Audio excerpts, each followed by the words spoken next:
thank you very much. Thank you, Rajat, for inviting me here. I did give a big talk last night at the conclave, and this is my favorite subject, so I'm looking forward to this talk even more. So the topic I'm going to talk about is just how endurance exercise actually extends your lifespan and health span, which disagrees with everything a lot of people have heard before. A lot of people think that all this endurance running and stuff like that is actually shortening our lifespan. And what I want to show you is that actually that's not true. But I want to start off with the fact that I've run a lot of races. I've run across Death Valley in California, doing the Bad Water race. I've run in Western states. I've done races all over the country and other countries too. But there's one race that really stands out to me, and that's Ultra the High. Just an amazing, fantastic race, and it's magical in my opinion. And I'm just amazed that more people don't do it. But me and my wife both just can't wait to come back and do this again. And it's also the toughest race. There's only one race that I can think of that's tougher, and that's a race called the Barkley, which is a 100-mile race. And in 35 years that the race has existed, only 10 people have ever finished it. Okay, I've tried it 3 times, and I made it 8 miles. First time 8 miles, the second time, and 20 miles the third time. But this was the second hardest, and it's pretty tough. Okay, so it's of course 5,500 meters and 300 kilometers, 333 kilometers. I did a 222-kilometer one nonstop, and I showed this last night when I spoke at the conclave. And I announced Rajat as the world's leading expert on endurance racing, and I believe that. Okay, so the motto is failing is not a crime, but lack of effort is, and I think that's very appropriate for this race. That's me and my wife, Molly Sheridan. A lot of you, I guess, anybody here not know her? Oh, you never, okay, so you have my mom. I got a treat for you at the end. Okay, this is, of course, the very first team, people that actually ran the race. This is Mark Cobain, me, my wife Molly, and of course Rajat, the race director. We were the big 4. Okay, this was this history being made, where people saying it was impossible to do. And as you know, okay, and we did have the saying, whoever doesn't end up in the hospital wins. And let's see, she was first in the hospital, but then she got back on the course. Then I was in the hospital, and I didn't get back on the course. And then when she found out I was in the hospital, she pulled from the race. And he never got in the hospital, so he finished and won the race. And that was an event of all time. But that just made up. What happened with that day? This guy here.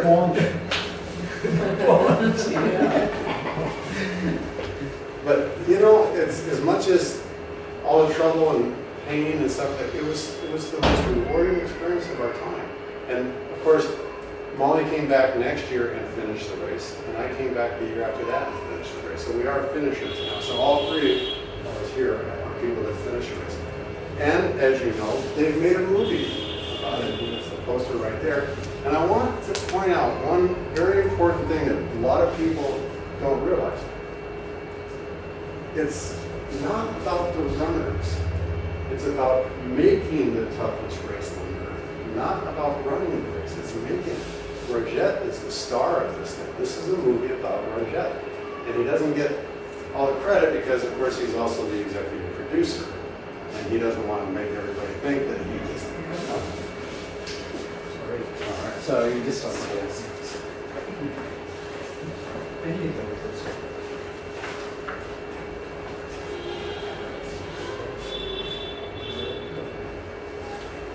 So far you've only missed a fun introduction. I haven't gotten to any of the real important stuff yet, but just talking about what a great race, what Ultra the High is.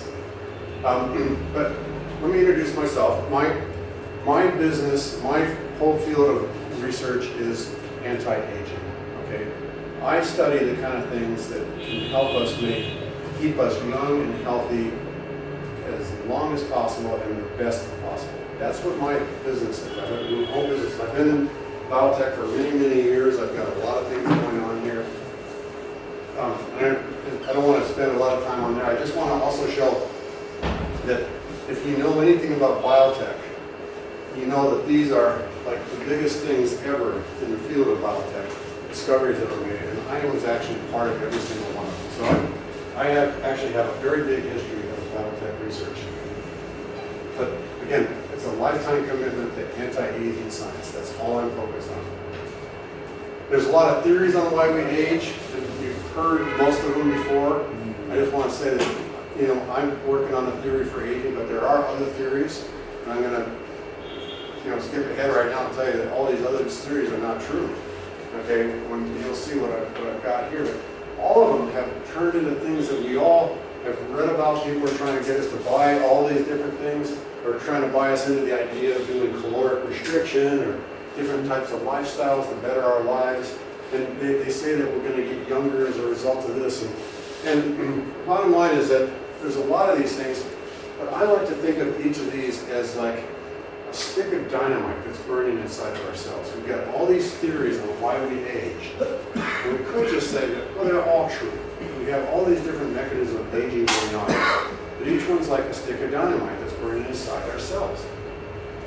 But what's really important is which one has the shortest fuse. Because we've got all these theories, but if one of them's got a fuse that's really long, we don't have to worry about that cause of aging. Because the other cause of aging is going to kill us all first. Okay, now if we can find a way to put out that shortest fuse, then these other ones become important. And so there's, thank God, other people are working on some of these other things. Now, what we have found in our research, I'm not going to spend a lot of time going over the data, just to get to the punchline here, is that humans and mice have different types of sticks of dynamite. Okay, so we have like this particular stick of dynamite with the shortest fuse, but they have that one with the shortest fuse. Actually, humans and mice don't age the same way. It's now well established the fact that humans are not mice. And most of those things that I just showed you here are based on mouse studies, okay? All these things here, and I'm sure you've seen like resveratrol and things, other things, all these are really great for extending the lifespan of your pet mouse, your roundworms, your fruit flies, and your yeast. But they don't have any effect on humans at all. Now there's some things, I don't know why the color's not showing up there. This is supposed to be different colors. Huh. I can see it on the computer screen, but this is a different color. Okay, so here, these things are all going to help your mouse, your pet mouse. These two things have some opportunities, and actually this one too, of actually extending lifespan of humans, but really the data is not there yet. But what I call the front runner is what is called telomeres. And it turns out that the reason why these ones here are possibly good too is because they actually do the same thing as what telomeres are. And so the question is, in many of your minds, come on in. Just got to the main part. What are telomeres? It's just out of curiosity, is there anybody here that doesn't know what telomeres are? Okay.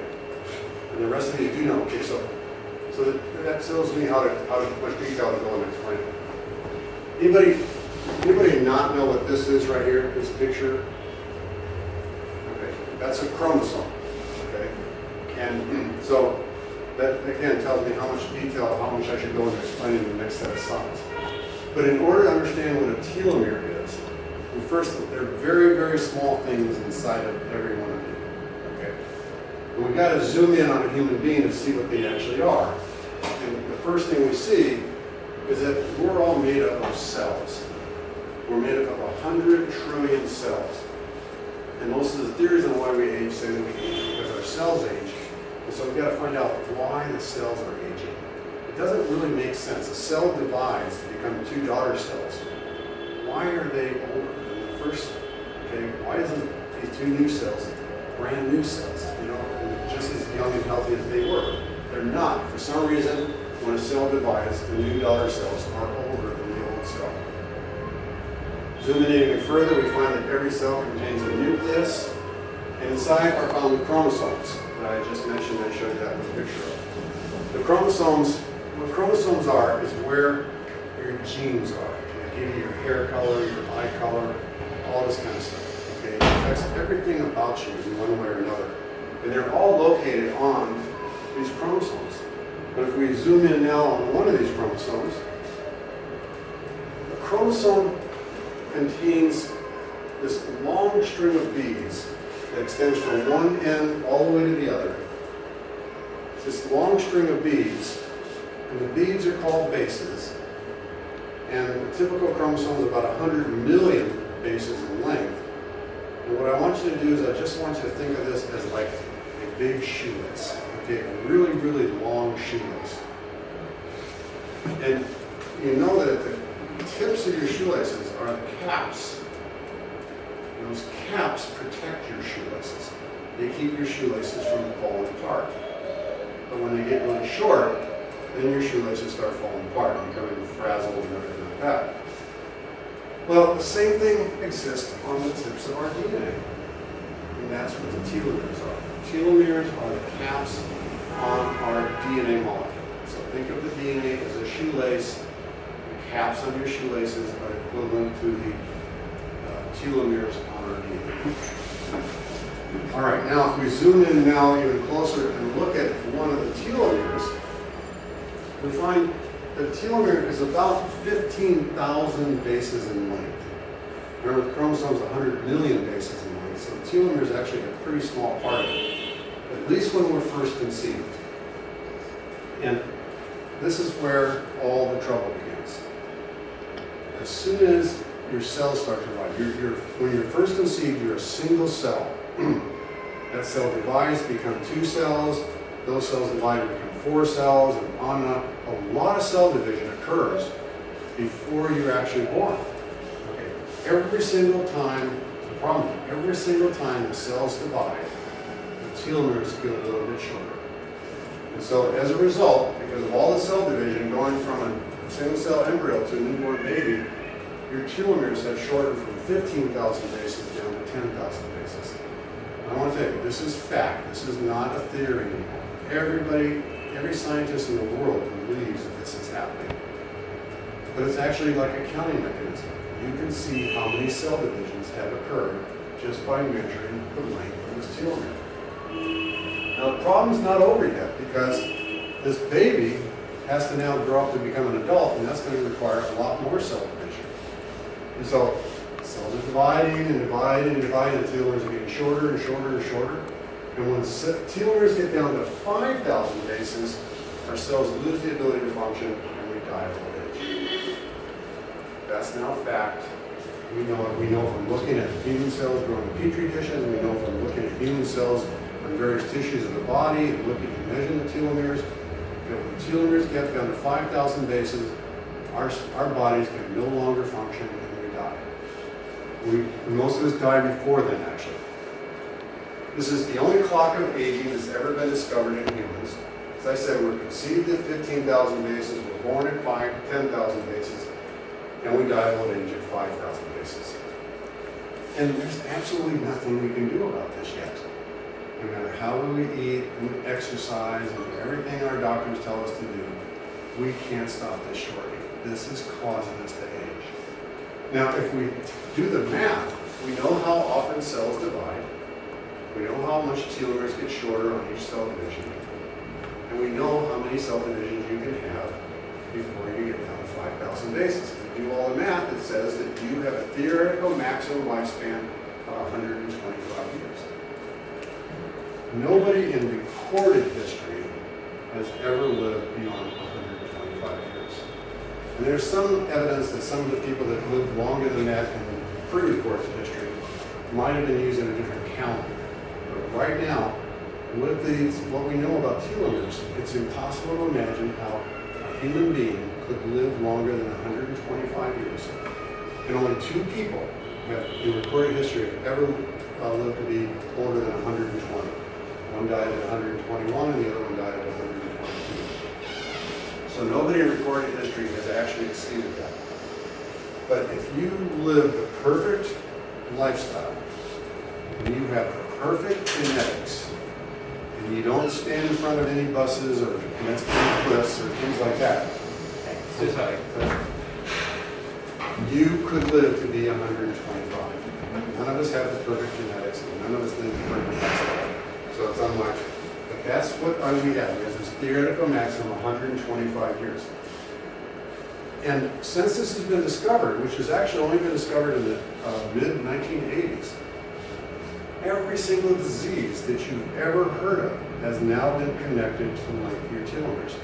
When telomeres get short, it causes everything. I even show something like AIDS, which you don't think of as an age-related disease, but when somebody gets infected with the virus, what that virus does is accelerate the telomere shortening. And so that's why you don't know you're infected for 2 to 10 years after you get infected, because it doesn't do anything to you except cause the telomeres to get short really fast. Then when they get down to 5,000 bases, then your immune system is shut down and you can't defend yourself against any disease, and you end up dying. And so that's what's happening. All these things, every single thing here is connected to the length of your telomere. Even the common cold now has been shown to be caused by short telomeres in part. And of course, you have to get infected with bacteria, but your immune system loses the ability to fight when the telomeres get short. So what I'm talking about affects everything. I do want to congratulate my colleagues that I worked with for many years that won the Nobel Prize in Medicine for figuring all this stuff out. The telomeres shorten. It's not a theory, as I said. They won the Nobel Prize for actually proving this. It occurs in every one of us. And they couldn't answer this question. Is the telomere shortening a result of aging, or is it a cause of aging? They didn't know how to do it. The only way to answer this question is to find out. If let's say the telomere shortening is the cause of aging. If so, then if we lengthen the telomeres, we should see the cells in the animals and people get younger. So they won the Nobel Prize for figuring all this stuff out. I won the award called United States Inventor of the Year, second place, for figuring out how to lengthen them so that we can answer that kind of question. And what I did is I discovered this enzyme called telomerase. Enzymes are things that perform functions inside your cells. This is a factory inside some of your cells. In fact, I'll show you in a minute. It's inside your reproductive cells. This factory exists inside your cells, and what it's doing is binding to the very tip of your DNA. Here's that long shoelace. It's binding to the very tip, and it's making it longer. And that's what telomerase does. And the way I discovered it was realizing that our reproductive cells have no aging process. We are the product of cells that came from our parents. These cells were passed on to us. We're born young, and then we pass these same cells on to our kids to produce our kids. This has been going on since the beginning of humankind. So these reproductive cells don't age. Well, we discovered that they also don't have telomere shortening. Their telomeres don't shorten. I said before, when our cells divide, our telomeres get short. That's true in every cell of our body except our reproductive cells. Sorry, it's not, everybody gets really upset when they hear that their telomeres get short. But he's got a long time. He's going to be really enjoying the best of everything when we get done here. Okay, so what we did is we discovered this enzyme telomerase, and we found a way to cause it to turn on in mice, engineered mice, and we saw that aging got reversed. This is the actual scientific publication. I don't want you to see it. I just want you to see that this was a peer-reviewed journal, which means the scientists published this, and before it got actually published, other scientists had to review it and verify that it was actually real. So this is the first time in the history of the planet that anybody has successfully reversed aging in any kind of animal. And the press releases that came out in the most prestigious scientific journal in the world, called Nature News, said telomerase reverses aging process. So it's the very first time, as I said, that we ever reversed aging in a life form. We did it in mice. What we saw is, of course, the telomeres got longer. We saw these mice were so old they couldn't breathe anymore. They couldn't remember how to go through a maze that they used to know how to go through. Their hair was falling out, their hair was turning gray, all their organs were falling apart. They were suffering from dementia, they couldn't smell, everything got reversed. Every single thing you can imagine was reversed. It suggests that short telomeres actually is one of the causes of dementia, things like Alzheimer's. And that lengthening them brings it back, which is saying that Alzheimer's might not be the loss of memory as much as it's the loss of access to the memory. So by lengthening them allows us to regain access to the brain cells that our memory is stored in. So this is really exciting. What I want to do is I want to show, I don't know if you know who Diane Sawyer is, but she's a famous news reporter in the United States. But she actually interviewed one of the scientists that I was working with, Dr. Rhonda Pennell. And here's. And now, eternal youth. Is it in a cage around the corner? News tonight of a breakthrough for some pioneering mice. But we always wonder, what does a fountain of youth for rodents reveal for humans? Here's Sharon Alfonsi reporting. I feel tremendous. In the Moody Cocoon, it's a swimming pool that turns back the clock for a group of senior citizens. But now researchers have found a way not just to stop, but reverse the aging process. The key is something called a telomere. We all have them. They're the tips or caps of your chromosomes, seen here in yellow. This is what it looks like in a young adult. But as you grow older, the telomeres become damaged and frayed, and as they stop working, we start aging, experiencing things like hearing and memory loss. Scientists took mice who were prematurely aged, added an enzyme, and essentially turned their telomeres back on. You can see it before the enzyme, after. Their brain function improved, their fertility was restored. It was a remarkable reversal of the aging process. Look at this picture. The mouse on the right has bad skin, gray hair, and is balding. But the one on the left had its telomeres flipped back on. And you could see that essentially you now have a dark coat color, that the hair is restored, that the coat has a nice healthy sheen to it. Even more dramatic, the change in brain size. This is before. The mice had 75% of a normal brain, like a patient with severe Alzheimer's. But after the telomeres were reactivated, the brain returns to normal size. As for humans, while it is just one factor, scientists now say by looking at our blood cells and measuring those telomeres, you can get a better idea of how well you'll age. The longer the telomere, the better the chances for a more graceful aging. But as for tinkering with them and turning back our aging process, researchers say we still have a long way to go. Sharon Alfonsi, ABC News, New York. This is one of the most exciting things that's happened in medicine as far as anybody can almost remember. And this is why I was honored by being invited to speak at the India Today conclave, which I spoke at yesterday. And it was very, very well received. But the mice got younger. No other theory about aging has ever been able to do that. Everybody talks about reversing aging.